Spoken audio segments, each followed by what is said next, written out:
আগে একবার আলুর দম বানিয়েছিলাম, সেটা দেখে একজন বলেছিল আমাকে আলুর দমের রেসিপিটা শেয়ার করতে, সেজন্য নিয়ে চলে এলাম আজকে আলুর দমের রেসিপি। প্রথমে আলুটাকে হলুদ, নুন আর কাশ্মীরি লঙ্কা গুঁড়ো দিয়ে মাখিয়ে রেখেছিলাম কিছুক্ষণ, তারপরে ভেজে নিয়েছি তেলে। ওই তেলের মধ্যে খানিকটা চিনি সামান্য, তারপরে গোটা গরম মশলা আর পেঁয়াজ আর তেজপাতা দিয়ে ভালো করে ভেজে নিয়েছি।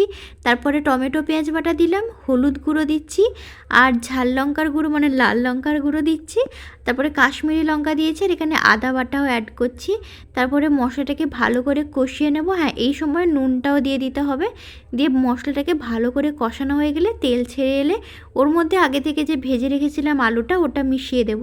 দিয়ে আবারও একটুখানি কষিয়ে নেব আলুটার সাথে, এতে ভালোই টেস্ট হয়, আলুটার মধ্যে মশলা ঢুকে যায়। তারপরে জল দিয়ে ফুটিয়ে নেব। আলুটা সেদ্ধ হয়ে গেলে তার উপর দিয়ে গরম মশলা দিয়ে দেবো সামান্য। তৈরি হয়ে গেলে আমার আলুর দম, আর সাথে ফুলকো ফুলকো লুচি। তোমরাও